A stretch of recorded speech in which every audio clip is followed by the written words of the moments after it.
ये एडनॉक का HSE policy है।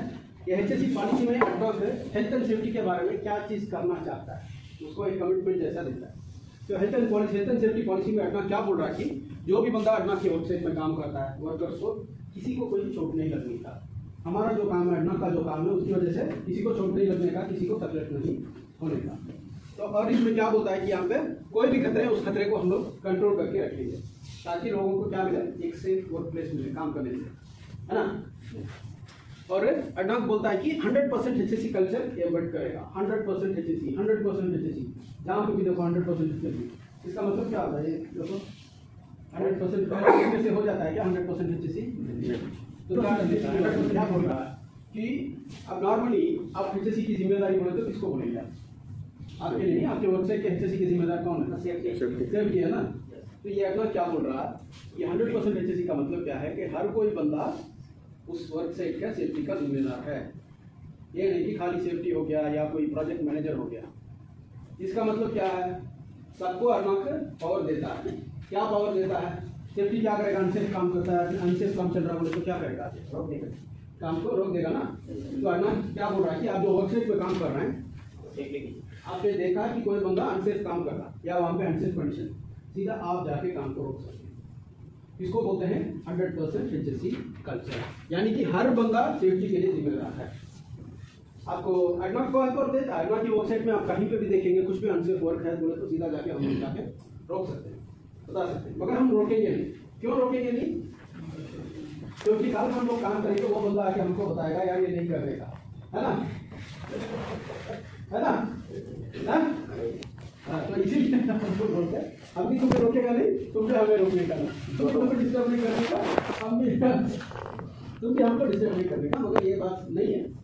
ये जो वर्कसेट है ना, ये हमारा जो इंडस्ट्री है दूसरी इंडस्ट्री के लिए ठीक है, मगर यहाँ पे जो इंडस्ट्री है, यहाँ पे हमारा जो ऑयल एंड गैस इंडस्ट्री खतरों से भरा हुआ है।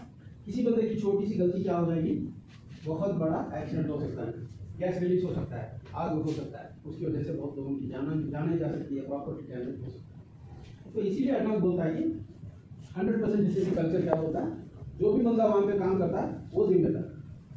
नॉट ओनली उसको सेफ्टी के लिए आना है या उसको अपना प्रोजेक्ट डायरेक्टर को आना है, जनरल मैनेजर को आना है, हर कोई जिम्मेदार है। तो ये जो हम लोग बोलते हैं ना सेफ्टी से काम करने का, हम लोग ट्रेनिंग देता है वैसे भी उसको फॉलो करने का, ये सब चीज़ अब हम लोग प्यार से समझाते हुए सबको ये सब करने का कर लेता है क्या। अब इंडिया में देखो ये जो सिग्नल होता है, इशारे में लाल होता है तो हम लोग देखते हैं, इधर उधर देखते हैं, कोई पुलिस वाला तो नहीं है, चलो मारो, तोड़ दिया सिग्नल को। यहाँ पे तोड़ेगा कोई? नहीं। क्यों नहीं तोड़ेगा? यहाँ पे फाइन रहेगा ना, अभी जेब खाली होगी, है ना। मगर इंडिया में क्यों तोड़ रहा है? वहाँ पे जो बच गया मोर, जो फंस गया चोर, है ना। तो कोई भी बंदे को उस चीज को इम्प्लीमेंट करना है, उसको यानी कि उसको करने के लिए इंश्योर करना बोले तो उसको क्या चाहिए, रिपोर्ट आता उसका अंजाम चाहिए, है कि नहीं। सेफ्टी बोलते रहेगा यार तुम सेफ्टी से काम करो वो आके कुछ चलता नहीं, ऐसा नहीं है, सब लोग ऐसे नहीं है, थोड़ा बहुत इधर उधर है, मगर करते नहीं। जब बोलता है तुम साइड में नहीं रहोगे, साइड से डिसमिस हो जाएगा, जब तुम्हारा काम का प्रॉब्लम हो जाएगा तब क्या होता है, बंदा उसको सीरियस लेता है, काम करता है। तो इसके लिए एडनॉक ने बनाया एक फ्रेमवर्क बोलते हैं, अकाउंटेबिलिटी फ्रेमवर्क। अकाउंटेबल का मतलब क्या है, जिम्मेदार, ठीक है। तो एडनॉक ने बनाया अकाउंटेबिलिटी फ्रेमवर्क। तो इसमें क्या है, जो बंदा सेफ्टी को फॉलो करता है, जो ट्रेनिंग वगैरह अटेंड करता है ना, पूरी सेफ्टी को समझता है, उसका काम क्या है समझता है, ये क्या करेगा, वेबसाइट में जाके तरीके से काम करेगा, है ना। काम तरीके से करेगा, खतरों को देखेगा, खतरों को आइडेंटिफाई करेगा, उसको रिपोर्ट करेगा और सेफ भी काम करेगा। अगर बंदा सेफ काम करता है, उसको काम मालूम है, सब चीज़ स्मूथली चल रहा बोले तो वहाँ पे क्या होता है, सब चीज़ सही चलता है ना, स्मूथ प्रोडक्शन चलता है, वहाँ पे कोई एक्सीडेंट नहीं होता, इंसिडेंट नहीं होता, लोग जाते हैं अपना अपना काम करते हैं और खुशी अपने घर वापस आ जाते हैं। इसी यही बंदा दूसरा बंदा है वहाँ पे क्या करता है, वो ट्रेनिंग अटेंड नहीं करता, उसका काम क्या उसको पता ही नहीं, कैसे काम करना पता ही नहीं, सेफ्टी के बारे में पता ही नहीं, खतरे के बारे में पता ही नहीं, वो क्या होता है वेबसाइट में जाके शॉर्टकट मारता है ना, चोट लगेगी प्रॉपर्टी की। तो एडनॉक ने ये अकाउंटेबिलिटी फ्रेमवर्क बनाया किसके लिए, जो अच्छा बिहेवियर है ना, एचएससी को फॉलो करता है, सेफ्टी को फॉलो करता है, उसको कमेंटेबल बिहेवियर होता है। कमेंटेबल बिहेवियर को क्या करना चाहिए, वो अवार्ड देते हैं, उसको रिकॉग्नाइज करते हैं, जो काम किया आपने सही किया है ना।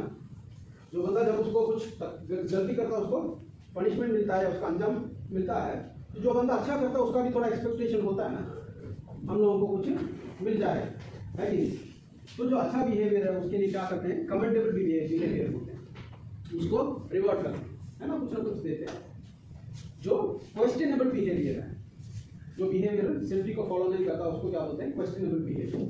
तो क्वेश्चनेबल बिहेवियर होता है तो उसको क्या होता है, कॉन्सिक्वेंस बोलते हैं। कॉन्सिक्वेंस का मतलब है उसका अंजाम, उसका कोई अंजाम उसको मिलेगा। ठीक है, किसके लिए ये कर रहे हैं, जो अच्छा का सेफ से काम कर रहा है उसका अवार्ड, और जो क्वेश्चनेबल बिहेवियर है उसको ये अंजाम कॉन्सिक्वेंस किसके लिए कर रहे हैं, क्यों कर रहे हैं, क्यों उसको पनिशमेंट दे रहे हैं। हाँ, ये जो 100% किसी का कमिटमेंट है सेफ्टी लेके आने के लिए, ये नहीं कि उसको परेशान करने के लिए या उसको तकलीफ देने के लिए, है ना। और जो भी बंदा अडनॉक की वेबसाइट में काम करता है उसको बाहर जो वेबसाइट से काम करता है उससे ज़्यादा यहाँ पे सेफ्टी होता है। तो ये जो अडनॉक एचएससी पॉलिसी में बताता है कि हम लोग सेफ काम करने के लिए हम लोग इंश्योर करेंगे कि सारे खतरों को हम लोग कंट्रोल करें। तो ये खतरों को कंट्रोल करने के बहुत सारे रास्ते लेके आए, बहुत सारे प्रोसीजर, बहुत सारे। इसमें थोड़ा बहुत हम लोग देखेंगे कैसा करते हैं। तो एक प्रोसीजर है ये खतरों को कंट्रोल करने का, क्या मतलब है, अपना जो भी एचएससी का इवेंट है, कोई भी एक्सीडेंट हो गया, इंसिडेंट हो गया, नियर मिस हो गया, कुछ भी हम लोगों को अडनॉक को बताना है।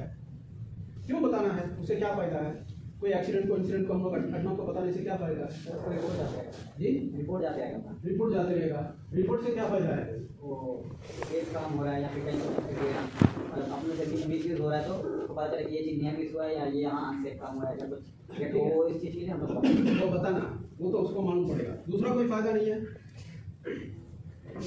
वो अपन खतरे को हम लोग कंट्रोल कर सकते हैं ना, है ना। तो जैसे तुमने बोला अडनॉक को जानना जरूरी है। दूसरी बात जो बोला कंट्रोल, खतरे को हम लोग कंट्रोल कर सकते हैं कि नहीं।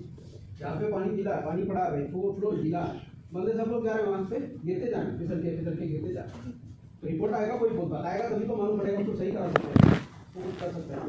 तो उस कंडीशन को सही कराने के लिए हम लोगों को क्या चाहिए, उसका एक रिपोर्ट चाहिए।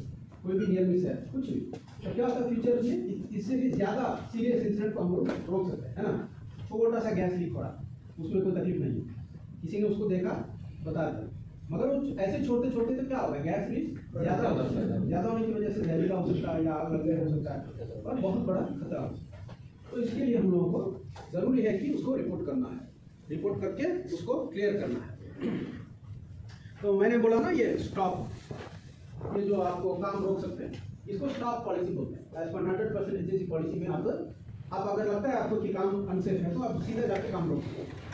ये काम रोकने के लिए इसका जो पॉलिसी है इसको स्टॉप पॉलिसी बोलते हैं। छोटा सा स्टॉप कार्ड दिया जाएगा, स्टॉप बोल के लिखा रहेगा, अब सीधा जाके उस कार्ड को दिखाएंगे, वो काम रोक देगा। कोई भी बंदा काम कर रहा है, ठीक है, काम रोक के आप बता सकते हैं कि जो आप कर रहे हैं ये गलत है, इसको ये सही तरीके से इस तरीके से हम लोग कर सकते हैं, मतलब उसको थोड़ा बहुत ट्रेनिंग देके उसके बाद जो आप काम कर सकते हैं।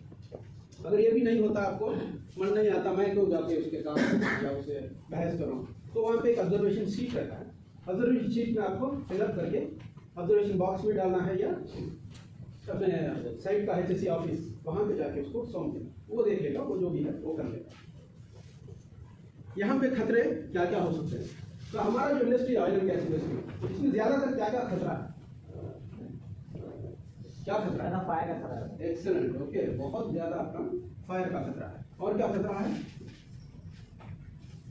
और क्या खतरा है, टॉक्सिक गैस, वेरी गुड, है ना, टॉक्सिक गैस। ये दोनों खतरे यहाँ से सबसे ज़्यादा खतरनाक, एक फायर का है और टॉक्सिक गैस का। इतनी इसकी वजह से बहुत सारे लोग मारे गए, बहुत सारे एक्सीडेंट हुए, बहुत सारे इंसिडेंट हुए, मगर अडनॉक ने अभी बहुत कुछ इसको कंट्रोल कर दिया। फिर भी हम लोगों को जानना है ना, हम जहाँ पे काम कर रहे हैं क्या क्या खतरा है, उसको कैसे हम लोग अवॉइड कर सकते हैं। ये खतरा को इंग्लिश में क्या बोलते हैं, हज़ार्ड। हज़ार्ड का मतलब क्या है, खतरा का मतलब क्या है, डेंजर। भाई वो क्या होता है यार, मैंने ट्रांसलेशन मांगा नहीं आपसे। खतरा क्या चीज़ है, खतरा जानबूझ के अगर हमको मालूम है वो चीज़ अनसेफ और हम उसका काम करें तो उससे हमको हैजर्ड होगा। यहाँ पे आग जल रहा, वो जब आग फैल सकता है, हम लोग वहाँ पे काम भी नहीं कर रहे हैं, तो वो खतरा है कि नहीं है? जब काम करेंगे तो भी खतरा होता है क्या? खतरा ऐसा नहीं, खतरा क्या होते हैं, जो चीज़ हानि पहुंचा सकता है, तकलीफ पहुंचा सकता है, किसको पहुंचा सकता है? लोगों को, है ना? हम है कोई भी लोगों को, या वहाँ के प्रॉपर्टी को, या वहाँ के एनवायरनमेंट को, यस वेरी गुड, एनवायरनमेंट को, और जो कंपनी का नाम है ना, गुडविल, कंपनी के लिए एक अच्छा नाम होता है, तो वो नाम के लिए भी हानि हो सकता है। वो नाम डैमेज हो जाएगा तो क्या होगा? इंश्योरेंस कंपनी इंश्योरेंस नहीं देगा, बहुत सारी कंपनी उनके साथ बिजनेस नहीं करेगा। तो इन सब चीज़ों को जो तकलीफ पहुंचा सकता है उसको बोलते हैं हज़ार्ड या खतरा। खतरे क्या क्या है? जैसे हमने बोला आग और एक्सप्लोशन, ठीक है? यहाँ पे क्या होता है, आग खाली आग से खत्म नहीं होता, आग क्या होता है, बहुत बड़ा एक्सप्लोशन बन सकता है ना, क्योंकि पूरे आग लगने वाले गैसेस, केमिकल्स वगैरह यहाँ पे ज़्यादा है। इसको छोड़ के यहाँ पे जहरीले गैसेस है और केमिकल्स बहुत सारे, और यहाँ पे नॉर्मली जो भी सारे इंडस्ट्रीज में होते हैं, हवा ज़्यादा हो सकता है, गर्मी ज़्यादा हो सकता है, इलेक्ट्रिकल शॉक हो सकता है, और ड्राइविंग में एक्सीडेंट हो सकते हैं, ये सब खतरे। तो फायर क्या है? फायर कैसे होता है? आग कैसे होता है? कैसे आग जलता है? फ्यूल और बस वही है, फ्यूल और ऑक्सीजन हाँ, ये तीन चीज जब मिलता है, जहाँ पे हम लोगों को हीट मिल जाता है, फ्यूल मिल जाता है और हवा मिल जाता है, तीन चीज जब मिलता है वहाँ पे आग लग जाता है। ये तीन चीज को हम लोगों को क्या करने का, मिलने से रोकने का। कोई एक चीज को निकाल देंगे तो वहाँ पे क्या होता है, आग नहीं लगेगा, ठीक है ना? तो कभी कभी हम लोग ज्यादातर क्या करते हैं, आग की चिंगारी को निकाल देते हैं। कभी कभी क्या होता है, हम लोग को वहाँ पे वेल्डिंग करना जरूरी होता है, तब हम लोग क्या करते हैं, वहाँ पे ऑक्सीजन को निकाल देते हैं, एयर को निकाल देते हैं ना, नाइट्रोजन वगैरह डाल के बर्निंग करके इनर एटमॉस्फेयर बना देते हैं, ताकि वहाँ पे हवा ना मिले आग लगने। दूसरा क्या करता है, इसमें जो भी इक्विपमेंट है, ये फायर फाइटिंग, आग को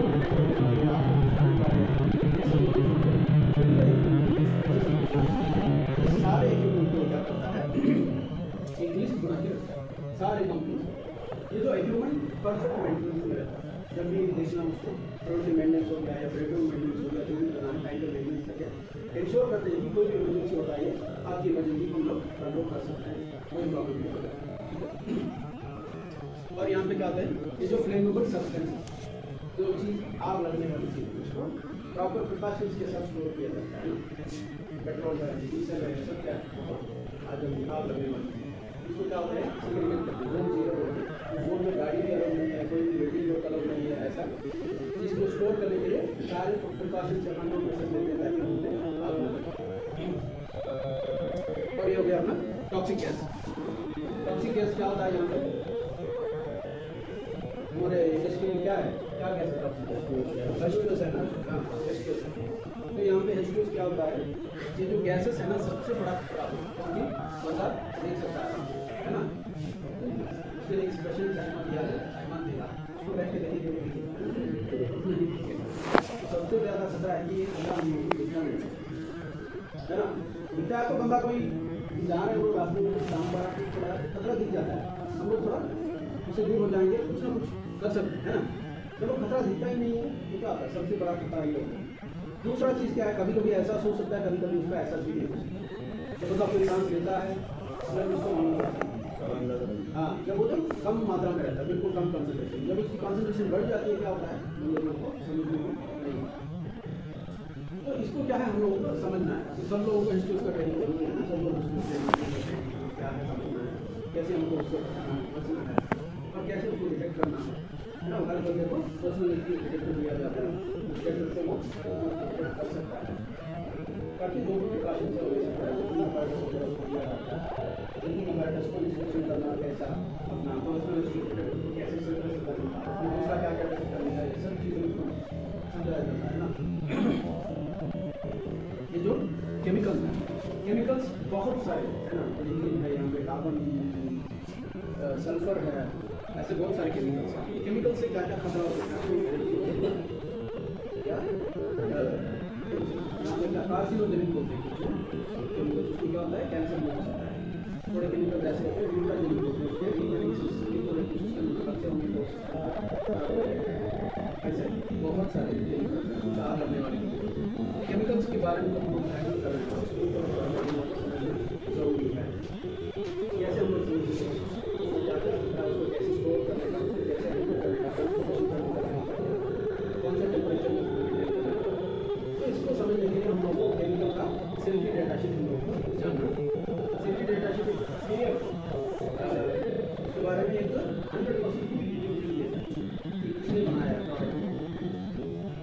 अंदर केमिकल मिला हुआ है।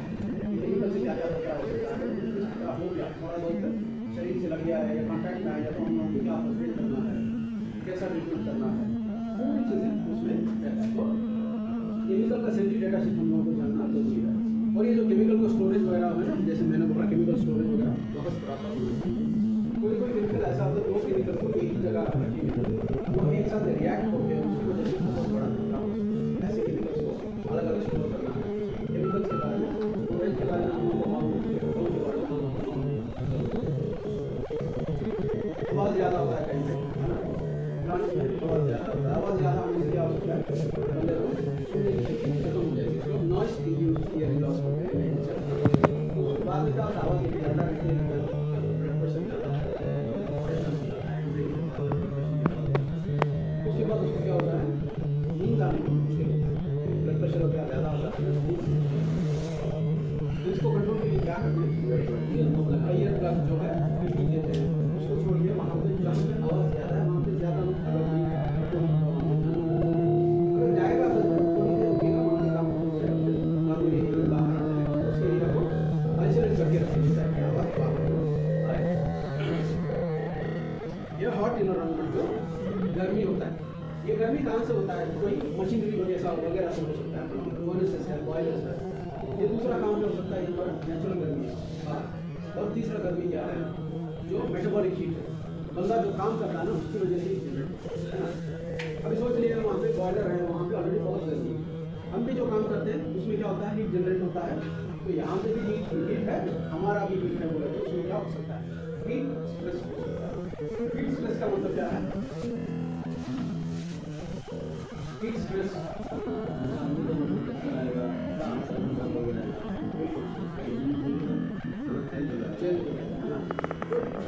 हर एक चीज़ के लिए हमारे शरीर में एक सेंस है ना, तो गर्मी होता है, ठंडी होता है, कुछ जहरीला चीज होता है, जर्म्स होता है, वायरस होता है, हर एक चीज़ के लिए हमारा शरीर क्या होता है, ये शरीर की शक्ति से बाहर जाता है, हमारा बॉडी थोड़ा रिएक्शन दिखाएगा, है ना। जब हम लोग बहुत ज़्यादा चल लेते हैं क्या होता है, दर्द होने लगता है, बहुत ज़्यादा काम करने लगते हैं, दर्द होने लगता है, सही है, बहुत ज़्यादा होते होते जाएगा तो इसको डैमेज होने लगता है। ये जो हीट स्ट्रेस है हमारा शरीर दिखाने लगता है कि मेरे सेंस से बाहर है, गर्मी बहुत ज़्यादा है, इतना गर्मी हम लोग को सहनी है। अभी हीट स्ट्रेस को हम लोग देख लिया, उसको कंट्रोल कर लिया, उसको बाहर लेके आ गया, उसको थोड़ा मेडिटेशन में लेके आ गया, हवा वगैरह फ्रेश एयर में लेके आ गया, अगर उसको इग्नोर करके वहाँ पे फिर वहीं पे क्या हो सकता है, हीट स्ट्रोक भी हो सकता है। हीट स्ट्रोक का मतलब क्या है, स्ट्रोक और दिमाग काम नहीं करेगा, दिमाग काम नहीं करेगा, उसकी मौत भी हो सकती है। तो इसको कंट्रोल करने के लिए क्या करते हैं, जो हॉट सरफेस है उसको इंसुलेट करके रखते हैं, तो गर्मी एरिया है गर्म जगह है उसको पूरी तरह से इंसुलेट करते हैं। और जो भी बंदे जमीन में काम करते हैं उनके काम शिफ्ट रेस्ट करते हैं, 1 घंटा 2 घंटा गर्मी में काम किया, आधा घंटा 1 घंटा छाया में उसको अंदर काम करने का।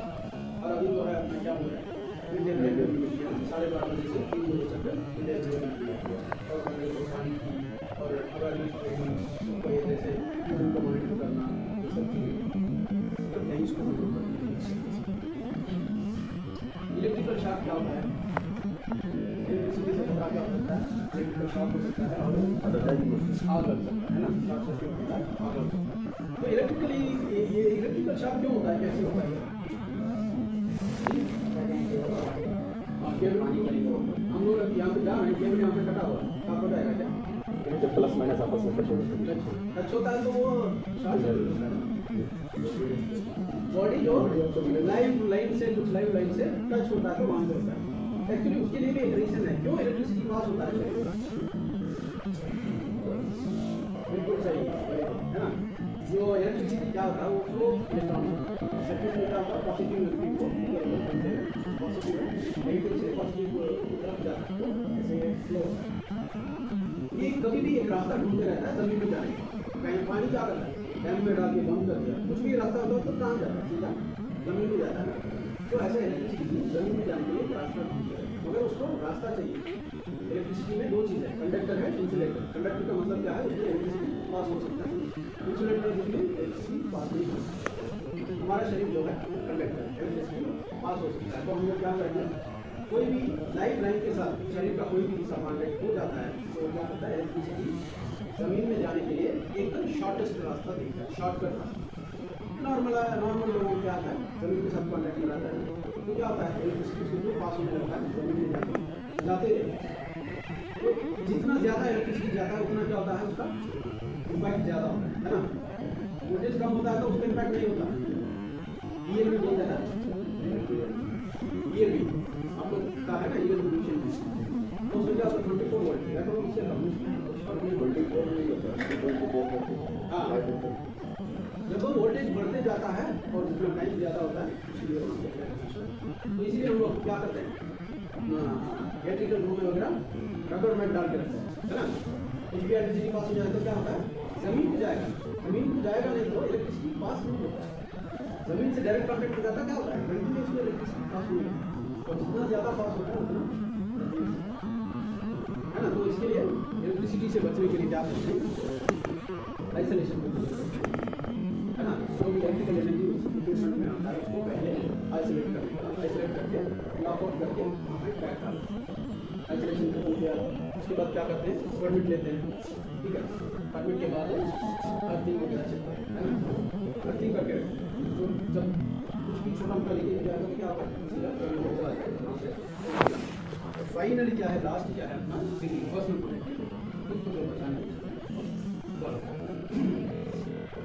पीपी कभी फर्स्ट नहीं होने ये नहीं कि हमारे पास रबर ग्लोव्स है पीपी क्या होने का लास्ट पहले क्या करने का, देखो कम करने का रास्ता रहेगा। पीछे जो आपको आवाज़ सुनाई दे रहा है ना, जो ड्राइविंग होता है, ड्राइविंग के खतरे क्या हैं, ड्राइविंग में भी आजकल देख रहे हैं हम लोग बहुत सारे एक्सीडेंट्स आ जाता है। तो ये ड्राइविंग का एक बहुत बड़ा खतरा है।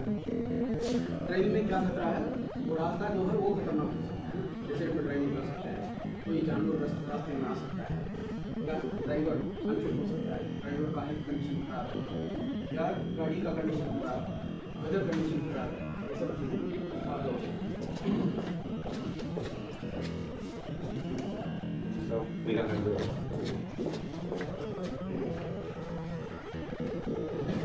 ठीक है। तो क्या कर सकते हैं, वही ये ड्राइविंग के सेफ ड्राइविंग के लिए सबसे पहले हम लोगों को जो भी मतलब ट्रैवल कर रहा है उसको सीट बेल्ट पहनना। सीट बेल्ट से क्या फायदा है, एक्सीडेंट वगैरह कम किया, हाँ तो जो क्या है वो कम रहेगा।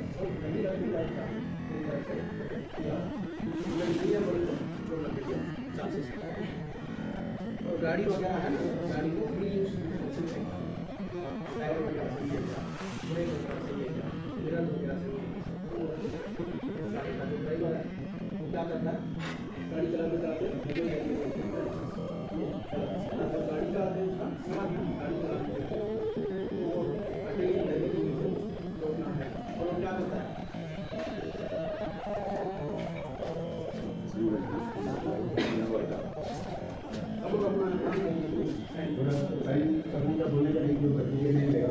साइड नहीं होगा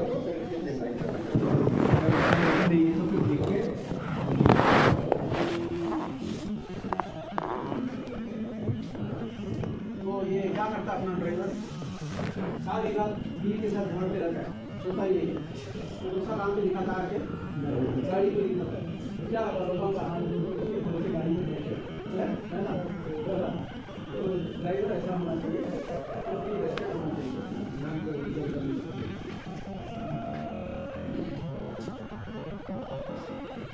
ये सब बाकी के खतरे हैं, वर्कर टाइप हो सकते हैं, लिफ्टिंग के, कंफाइंड स्पेसेस के, मशीन के रिलेटेड सारे जो भी खतरे हैं, जो भी काम करते हैं मशीन आते हैं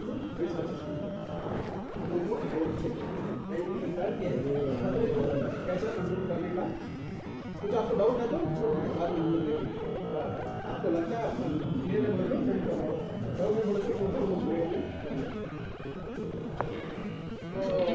जो भी खतरा है उस खतरे को क्या करते हैं, एक रिस्क असेसमेंट करते हैं, करते हैं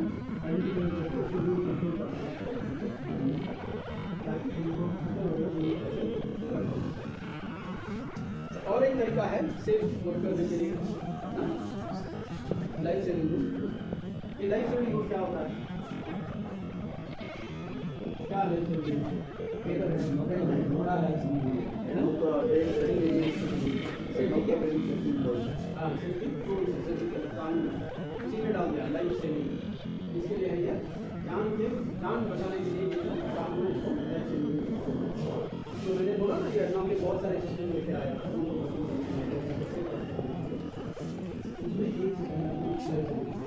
ऐसे ही है ना, बहुत सारे रूल्स हजारों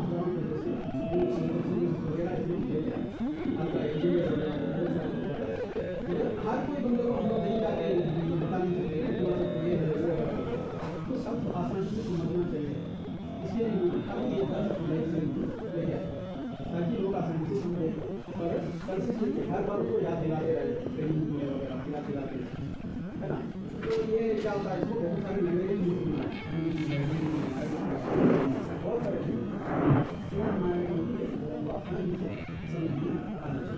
कितने लाइफ सेविंग रूल्स हैं, क्या क्या है life saving rules? technical toxic driving line of fire, volume height, volume toxic and installation. तो ये कैसे बने ये लाइफ सेविंग रूल्स? जो भी पुराने एक्सीडेंट हुए थे पहले सामान्य एक्सीडेंट वाले एनो का सबसे बड़ा एक्सीडेंट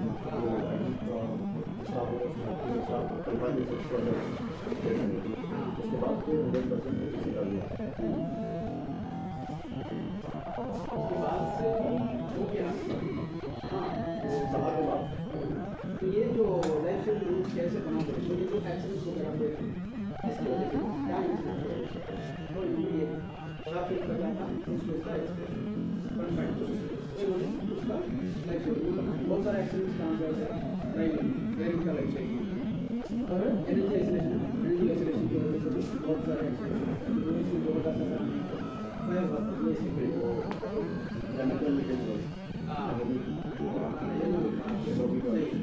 वॉल को रिप्लेस करते हैं वहाँ पे क्या हुआ नेचुरल एनर्जी से आ गया तो हुआ प्रॉपर आइसोलेशन तो इसके लिए आइसोलेशन ऐसे जो भी क्रिटिकल एक्टिविटीज जिसमें खतरा ज़्यादा है लोग को याद रखना, हजारों 50-100 मिनट में याद नहीं रखना, 10 मिनट याद रखता है। पहला जो लाइफ सेविंग रूल है तो आपको कोई भी काम करना पड़ेगा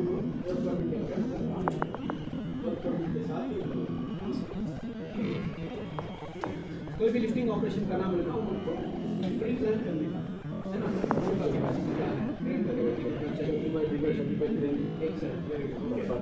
थर्ड पार्टी और जो रेडियस है ट्रेन का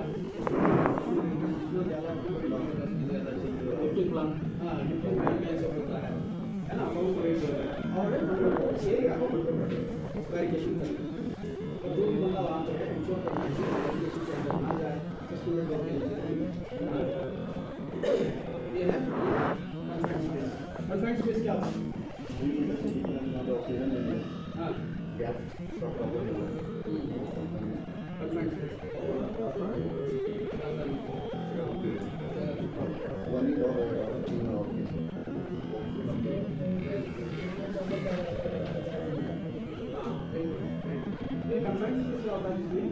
दरवाजा भी है रेस्ट्रिक्टेड एक्सेस थोड़ा सा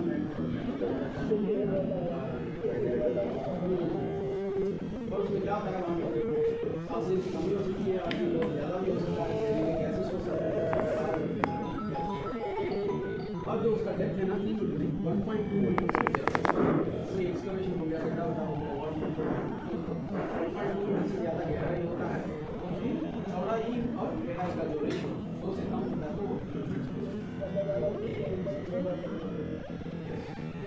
तो कन्फाइंड स्पेस के लिए ये जो एक्सकवेशन के लिए क्या होता है ये चौड़ाई है गहराई से पूरा होना चाहिए। गहराई से पूरा अगर चौड़ाई नहीं है तो मतलब उसकी गहराई कितना 1.2 मीटर से ज़्यादा गहराई लगा लीजिए 1.5 मीटर है चौड़ाई कम से कम 3 मीटर है चौड़ाई 2 मीटर रहेगा तो कन्फाइंड स्पेस तो कन्फाइंड स्पेस में काम करने के लिए हमको क्या करना चाहिए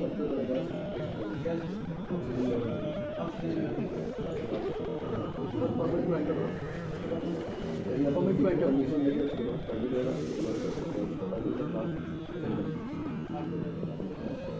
कमिटमेंट है तो मिलते करोगे। कन्फाइंड स्पेस में काम करने के लिए सबसे पहले क्या वहाँ पर क्या है, गैस दूसरा क्या है, काम करना, पानी आने लग जाएगा। पानी आने लग जाएगा तो क्या होगा, बंदा डूब सकता है पानी में, तो उसके लिए हम लोग क्या करें, लाइन को बाईपास करने का। बाईपास का मतलब क्या है,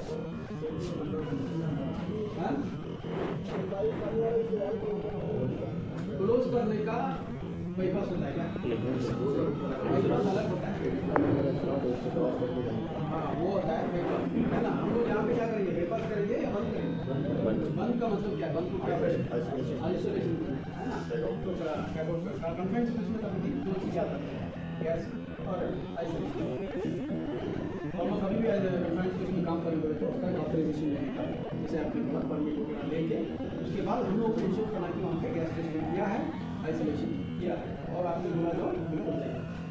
और कन्फाइंड स्पेस भी ऑब्जर्वर होना जरूरी है, और पहले और कन्फाइंड स्पेस ऑब्जर्वर ये सब रहेगा तभी आपको काम कर रहे हैं। कन्फाइंड स्पेस की जरूरत नहीं है, बेचारा कहीं भी चला गया सीधा बाहर, या परमिट में जो भी कंडीशन है कंडीशन से वहाँ पे कंडीशन बदल रहे, चेंज हो रहे, बाहर निकल रहे, बता देंगे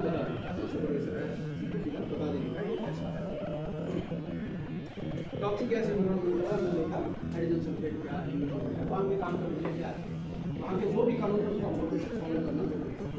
वहाँ पे क्या होता है, जोन ले सकते हैं, है ना, रेड जोन है तो के लोग रेड जोन में जाने के लिए क्या चाहिए, या बटान करके हम लोग या येलो जोन के लिए ये बात हम लेके जाना है, जो भी कानून है उसको फॉलो करना।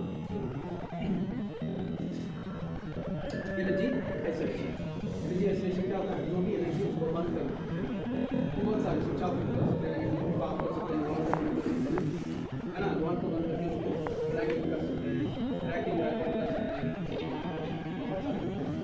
तो आपने पहले चीज़ क्या किया, आइसोलेट किया, दूसरा क्या किया, आपने आइसोलेशन कर लिया। क्योंकि हम लोग बाथरूम में टैप को चेंज करेंगे, कॉल को बंद कर देंगे, अगर हम लोग टैप निकालते हैं वहाँ पे पानी रहेगा कि नहीं रहेगा, है ना।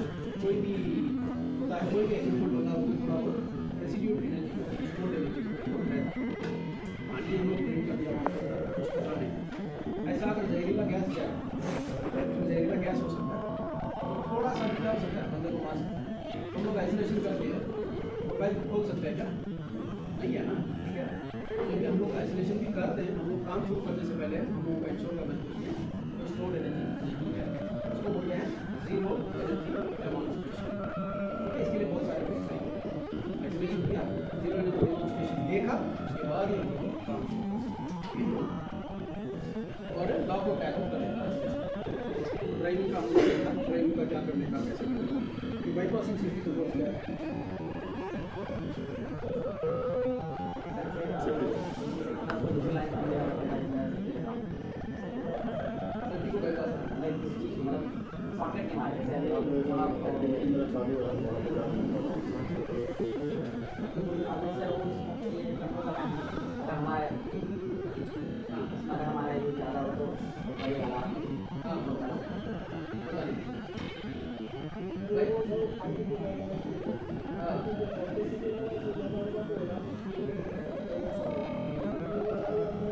हाँ तो ये सब आप बोल रहे हैं, सेफ्टी कंट्रोल बाईपास कोई भी बता करके हम कोई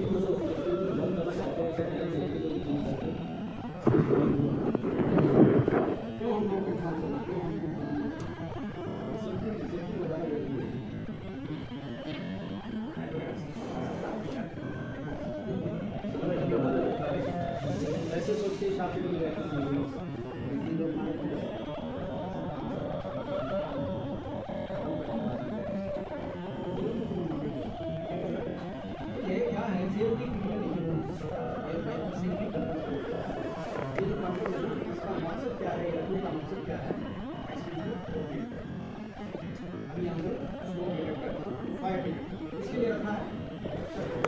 फायर एक्सीडेंट हो, अगर ये फेल हो जाएगा तो क्या होगा, फायर हो जाएगा, एक्सीडेंट हो जाएगा।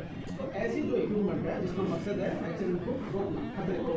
और ये जो फेल हो गया तो क्या होता है वहाँ पे एक्सीडेंट, तो हम लोग क्या कर सकते हैं, अपनी मर्जी से बंद नहीं कर सकते, उसको प्रॉपर अप्रोच देना।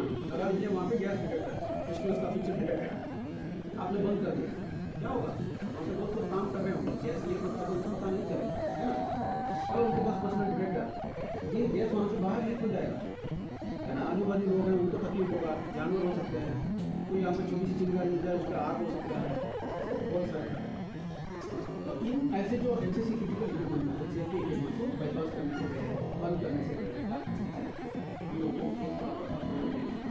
आपको लेंगे तो क्या होगा, तो कोई ऑर्डिनेट अरेंजमेंट करेंगे वहाँ पे सबसे बेटर करना है, या बड़े बड़े शहरों या यहाँ पे स्मोक डिटेक्शन बंद कर देते हैं, यहाँ पे फायरवॉल कोई ऑर्डिनेट होना है, ये जो हम लोगों को प्रोटेक्शन दे रहा है कि ये हम लोगों को कोई एक्सीडेंट से प्रोटेक्शन दे रहा है, वो प्रोटेक्शन हम लोग को अरेंज करना करके इसको बंद कर सकते हैं, है कि नहीं। तो इसलिए हम लोग को अप्रूवल लेना जरूरी है। लाइन ऑफ फायर जो है खतरे के रास्ते में डायरेक्टली रहने, है ना, कोई एक्सीडेंट हो रहा है या गाड़ी आ रही है कार या लाइन ऑफ फायर ज़्यादातर किसके लिए होता है, जो कॉम्प्लेक्स ओवर कॉन्फिडेंस, है ना, मतलब क्या होता है 10 साल से नहीं आज क्या होता है ना, शार्किट का भी ऐसे ही, तो बहुत सारे ऐसे कंपनी के जाके काम कर रहा है, कुछ हुआ नहीं तो उसको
इन सब चीज़ों से हम लोग सीखे। पर ये सब जो बोल रहा हूँ सब कुछ सिर्फ उस बंदे की जहाँ तक मैंने चेक की जहाँ तक मैंने देखा 90% जो एक्सीडेंट हुआ बंदे की ओवर कॉन्फिडेंस की वजह से। सफर अल्टीमेटली किसको होता है, तकलीफ किसको होता है, लोग ओवर कॉन्फिडेंट करते हैं, उनसे आगे करते हैं कुछ नहीं होता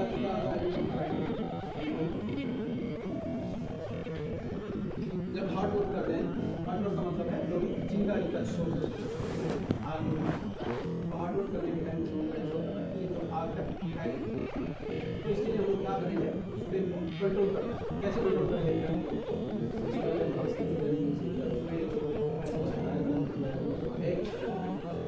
इन सब चीज़ों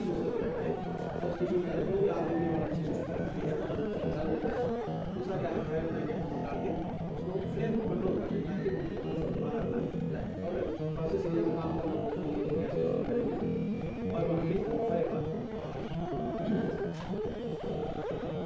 ये जो लाइफ सेविंग रूल्स है ना, हम लोग कम्युनिकेट करते हैं बताते हैं, कैसे बता सकते हैं, उसकी सेफ्टी मीटिंग है, काम के लिए प्लान कर रहे हैं, या कुछ आप स्टॉक जाके होगा वहाँ पर जाके बता सकते हैं कि लाइफ सेविंग रूल्स का वायलेशन है, ये सब हम लोग कर सकते हैं। और इसको छोड़ के क्या है, और दूसरे सिस्टम को जो खतरों को कंट्रोल करने का तरीका क्या है, परमिट टू वर्क सिस्टम नया सिस्टम WMS का मतलब क्या है, वर्क मैनेजमेंट सिस्टम। सबको जानना जरूरी है, एक ही बच्चा तो WMS का मतलब है वर्क मैनेजमेंट सिस्टम। सब लोग एक बार बोलो, work management system. Work management system क्या है, क्या क्या सुविधा है इस चीज़ के लिए बहुत सुविधा है। और जैसे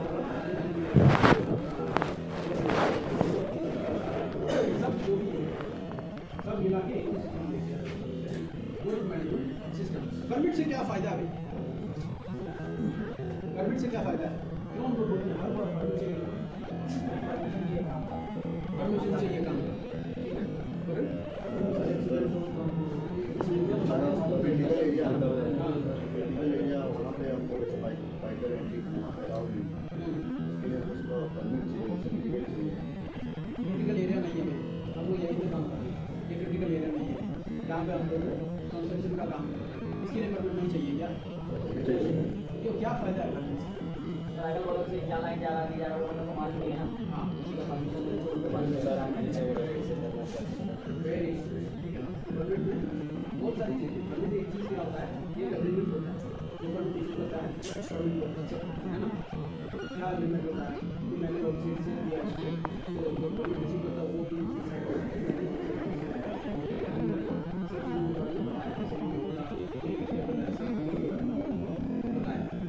और ये रिकॉर्ड होता है ना, करूँगा शुरू के बाद कुछ प्रॉब्लम है वो परमिट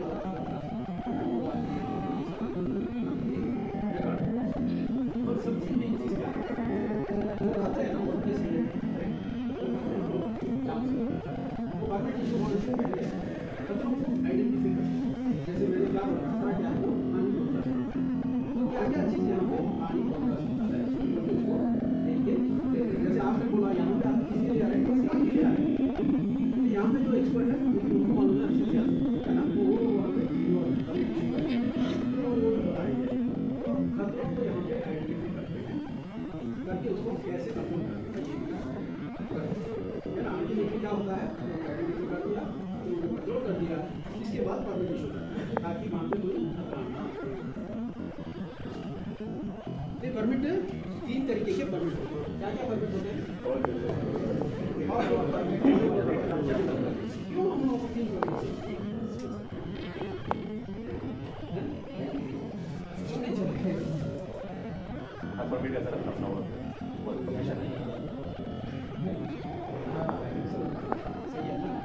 अभी देखो यहाँ पे ज़्यादा क्या करेगा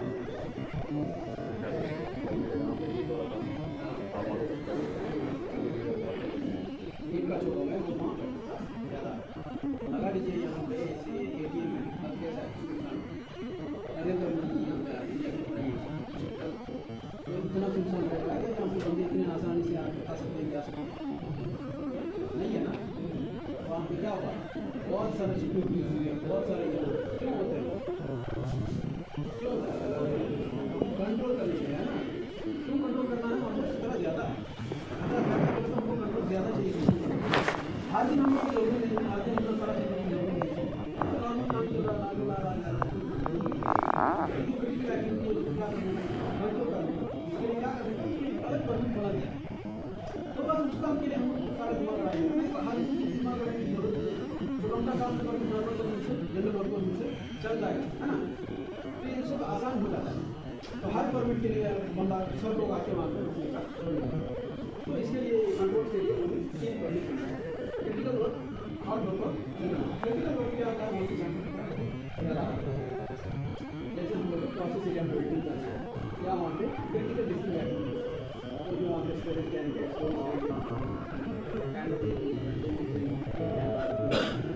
ऐसा क्रिटिकल यहाँ पे और ये जो क्रिटिकल वर्क नहीं है और जो हार्ड वर्क नहीं है उसका जनरल वर्क। तो मैंने बोला ये परमिट का फायदा क्या है, खतरों को आइडेंटिफाई कैसे करेंगे, खतरों को आइडेंटिफाई कैसे करेंगे,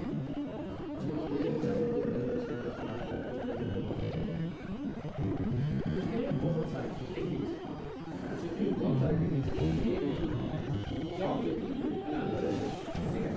जॉब सेफ्टी एनालिसिस क्या होता है, उसमें general job safety analysis general knowledge क्या होता है,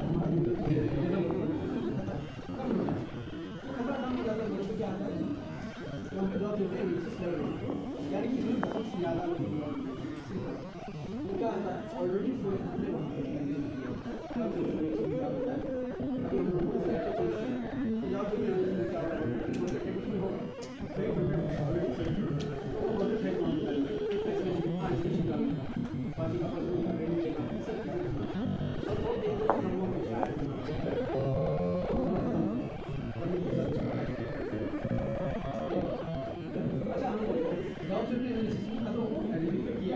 उसको इम्प्लीमेंट कैसे करेंगे? आइडेंटिफाई करने का एक डॉक्यूमेंट है अपना जॉब सेफ्टी एनालिसिस, उसको इम्प्लीमेंट करने का डॉक्यूमेंट है अपना सर्टिफिकेट। तो हम लोग जॉब सेफ्टी एनालिसिस में आइडेंटिफाई किया है आइसोलेशन का और क्या करेंगे तो जो अन्ना के बदले हम वो बोलेंगे कि आपको एनर्जी आइसोलेशन सर्टिफिकेट देना है। एनर्जी आइसोलेशन सर्टिफिकेट में क्या होता है जिस लोकेशन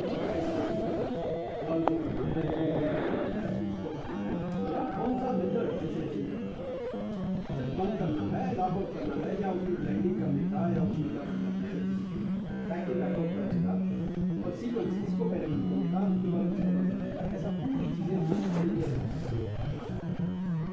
क्या है हर एक बंदा उसको रिव्यू करता है सही करता है अल्टीमेटली जब एनर्जी आइसोलेशन सर्टिफिकेट अप्रूव हो जाता है इसका मतलब होता है कि वहाँ पे आइसोलेशन का हो गया तो एनर्जी का रिजल्ट कोई खतरा वहाँ पे नहीं है। अच्छा हम लोग काम कर रहे हैं कहाँ पे कन्फाइंड स्पेस में खाली एनर्जी आइसोलेशन चलेगा। हम लोग वहाँ पे दूसरा क्या करेगा गैस टेस्टिंग करेगा। ठीक है गैस टेस्टिंग करने के लिए हम लोग कन्फाइंड स्पेस सर्टिफिकेट एटमॉस्फेरिक देख रहे हैं इसमें क्या करना है गैस टेस्टिंग वगैरह करके साइन करते हैं। तो जब कन्फाइंड स्पेस में करना होता है तो क्या होता है एनर्जी आइसोलेशन सर्टिफिकेट अप्रूव है अपना कन्फाइंड स्पेस सर्टिफिकेट अप्रूव है तो इसका मतलब क्या है सेल देखिए काम तो फाइनल स्टेप क्या होता है यहाँ पे ठीक है ना समझ में आया आ गया। तो ये जो सर्टिफिकेट्स है बहुत सारे कन्फाइंड स्पेस एंट्री है एनर्जी आइसोलेशन टेम्परेरी देखा ना बाईपासिंग सेफ्टी कंट्रोल उसके लिए मैंने बोला ना ऑथराइजेशन लेना है कोई भी सेफ्टी कंट्रोल बाईपास करना उसको temporary certificate exclusion radiation involve बोले तो रेडिएशन बोर्ड जैसे आप बोला ना यहाँ पे जहाँ पे जोन क्लासिफाइड होते हैं जहाँ पे कंटिन्यूसली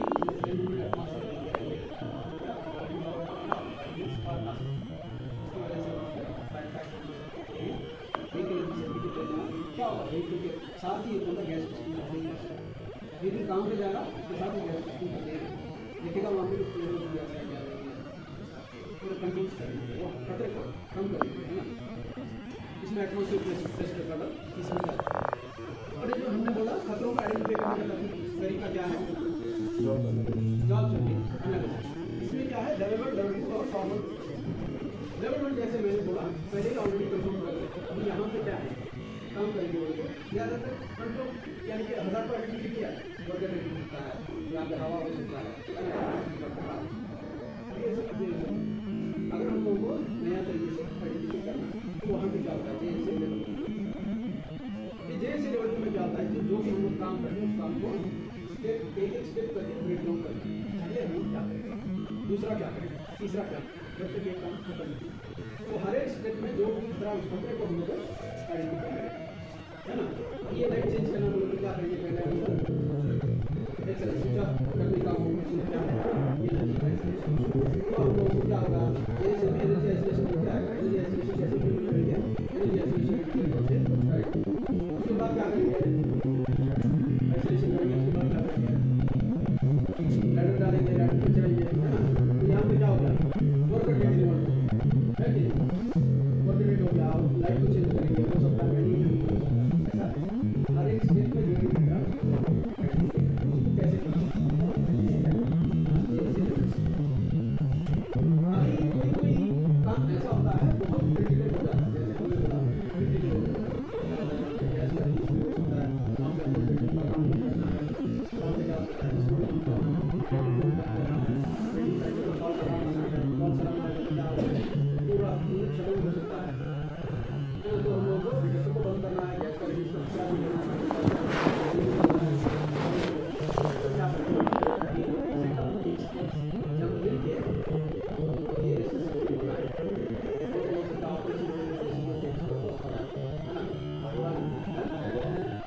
आई वाज टीम अलग है, ये एफआई का टीम अलग है।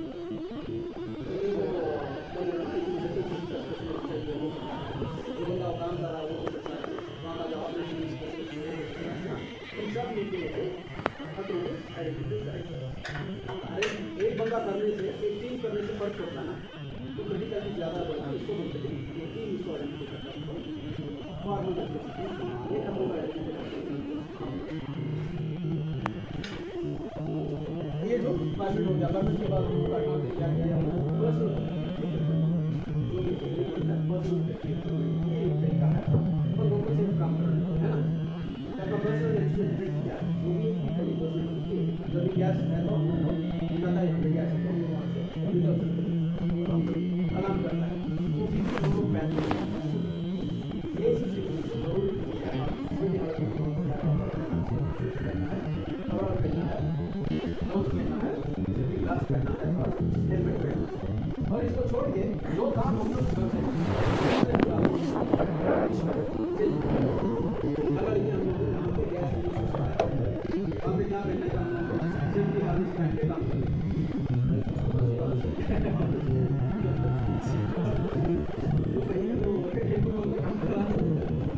तो पहले हम लोग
एक फूड नहीं कर रहा है, नहीं ठीक है मैं चल रहा हूँ, नहीं जाएगा, नहीं ड्रेस पड़ रहा हूँ मैं आएगा, बंद किया है गरीब लोग कभी आने वाला है, उसका मूड नहीं था इसलिए मैं बोला नहीं।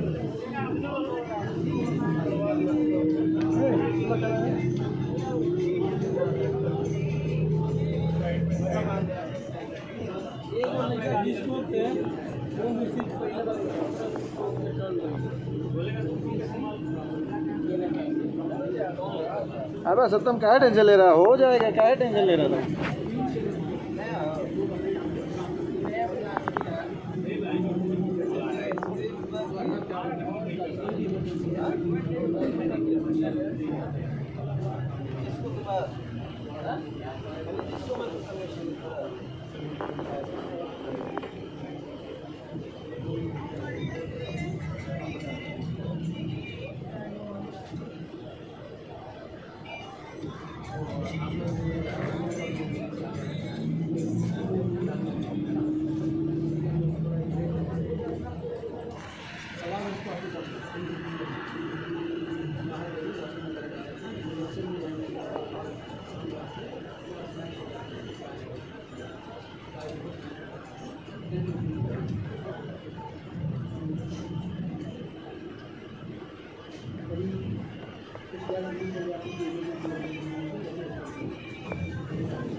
मेरी बस्ती नहीं, गल मेरी बस्ती, अब है कहानी मेरे प्यार की।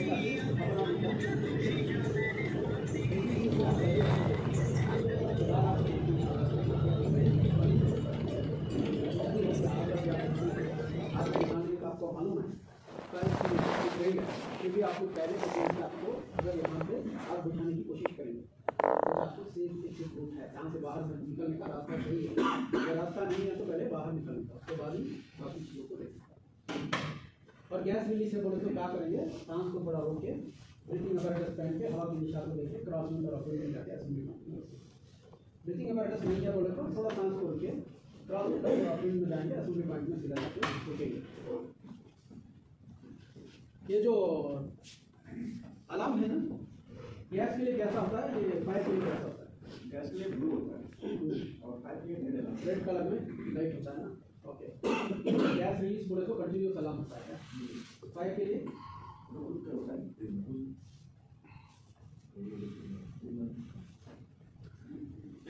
ये हाउसकीपिंग बिल्कुल ज़रूरी है। जो भी कॉन्ट्रैक्टर्स की तरफ से जो भी हमारा जनरेट होता है उसकी जिम्मेदारी हम लोगों को उसको क्लियर करना होगा।